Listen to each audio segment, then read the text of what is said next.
మొదట పివి నరసింహారావు గారు, ఆ తర్వాత శ్రీపాదరావు గారు, ఆ తర్వాత శ్రీధర్ బాబు గారు మంత్రిని నుంచి రాష్ట్రానికి దేశానికి సేవలు అందించారు. మరి వారి నుంచి వారు ఎంతైనా నేర్చుకొని ఉంటారు కదా. అందుకే రంగారెడ్డి జిల్లాకు వారిని ఇన్ఛార్జ్ మంత్రిగా ఈరోజు నియమించినాం. షేర్లింగంపల్లిలో ఏ సమస్య ఉన్నా మీరు వారి దగ్గరికి వెళ్ళి కూర్చోండి, వారి పరిష్కరిస్తారు. ఈ ప్రాంత అభివృద్ధి నిధుల కోసం ఏమున్నా వారు ఎండార్స్ చేసిందంటే ఒక్క నిమిషం ఆపుకుంటా మంజూరు చేసే బాధ్యత నాది. అందుకే మిత్రులారా, మీరందరూ అభివృద్ధిలో భాగస్వాములు కాండి.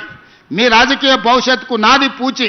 ఎవరికైనా ఏదైనా చెప్తే 100% అమలు చేసే వరకు గుర్తు పెట్టుకొని దాన్ని అమలు చేసే బాధ్యత నాది. ఎందుకు అంటే ఆనాడు కొడంగల్లో ఓడిపోయి హైదరాబాద్కు వచ్చినప్పుడు మల్కాజ్గిరి పార్లమెంట్లో దేశానికి పెద్ద పార్లమెంట్ అయిన మల్కాజ్గిరి నుంచి నన్ను గెలిపించి పార్లమెంటుకు పంపించారు. ఆ పార్లమెంట్ సభ్యత్వమే పిసిసి అధ్యక్షుని చేసింది. ఆ పిసిసి అధ్యక్ష పదవే ఈరోజు తెలంగాణ రాష్ట్రానికి ముఖ్యమంత్రిని చేసింది. కాబట్టి నగర అభివృద్ధిలో ఎంత చేసినా కూడా తక్కువనే. ఈ నగర అభివృద్ధి కోసం సంపూర్ణంగా సహకరించి నగర అభివృద్ధి మీద నాకు సంపూర్ణమైన అవగాహన ఉంది. ఎందుకంటే 45 సంవత్సరాల నుంచి ఈ నగరంలోనే పెరిగిన నేను. చాలామంది అనుకుంటున్నారు గ్రామీణ ప్రాంతం నుంచి వచ్చాను. గ్రామీణ ప్రాంతం నుంచే వచ్చినా కానీ నేను కూడా మీలాక నగరానికి వచ్చిన. నేను ఇక్కడ డిగ్రీ చదువుకున్నా, ఇక్కడనే వ్యాపారం చేసిన, ఇక్కడి నుంచే రాజకీయానికి మళ్ళీ గ్రామానికి వెళ్ళిన.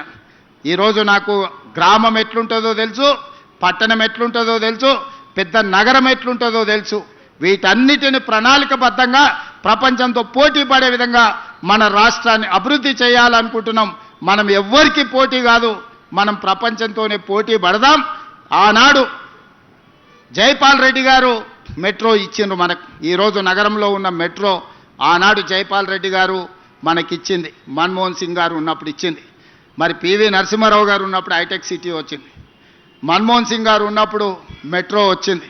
ఇందిరాగాంధీ గారు ఉన్నప్పుడు బిహెచ్ఎల్ వచ్చింది, మిదాని వచ్చింది, బీడీఎల్ వచ్చింది, ఐడిఎల్ వచ్చింది, ఇట్లా ఈసీఐఎల్ వచ్చింది.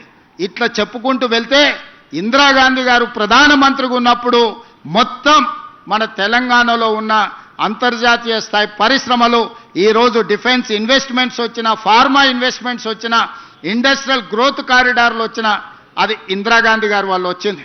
ఈరోజు ఐటీ కంపెనీలు వచ్చినాయంటే పివి నరసింహారావు గారు వల్ల వచ్చింది.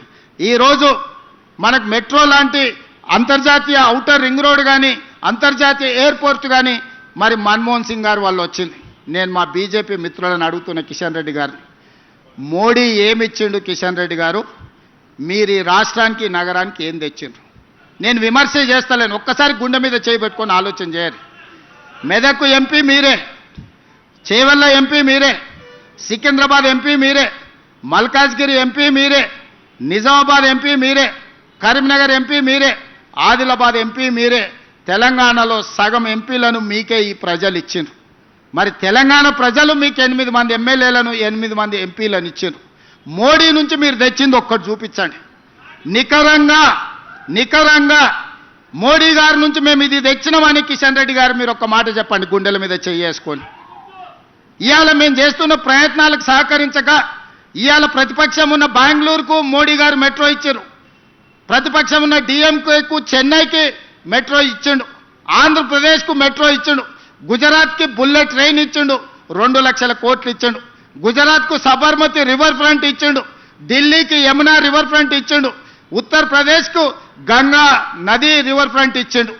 మరి మేము మూసీ రివర్ ఫ్రంట్ అడిగితే మాకు ఇస్తలేడు, మేము మెట్రో రైలు అడిగితే ఇస్తలేడు, మేము రీజనల్ రింగ్ రోడ్ అడిగితే అది అటకెక్కింది. ఎందుకు ఈ వివక్ష? ఎందుకు ఈ వివక్ష? కిషన్ రెడ్డి గారు మీరు ఆలోచన చేయాలి కదా కేంద్ర మంత్రిగా. మేము చెప్పినాం కదా, మీ ఎంబడి వస్తాం, మీరు మమ్మల్ని తీసుకెళ్ళండి, భేషజాలు లేవు, నగర అభివృద్ధి చేసుకుందాం, తెలంగాణ ప్రాంతాన్ని అభివృద్ధి చేసుకుందాం, మేము మీతో కలిసి వస్తామన్నాం. దాదాపుగా 30-35 సార్లు ఢిల్లీకి పోయినా, ప్రధానమంత్రిని కలిసిన, అమిత్ షా గారిని కలిసిన, అందరు మంత్రులను కలుస్తున్నా. నేను కలువని మంత్రి లేడు, చెయ్యని విజ్ఞాపన లేదు. రేపు కూడా అమిత్ షా గారు వస్తున్నారు. నేను మా మిత్రుడు పొన్నం ప్రభాకర్ గారు, మా శ్రీధర్ బాబు గారు రేపు ఎయిర్పోర్ట్కి వెళ్ళి అమిత్ షా గారిని మళ్ళీ అడుగుతాం, మా మెట్రో మాకు ఇవ్వండి, మా మూసీ మాకు ఇవ్వండి, మా రీజనల్ రింగ్ రోడ్ మాకు ఇవ్వండి. ఈ 3 ఇస్తే మా నగరం ప్రపంచంతోనే పోటీ పడుతుంది.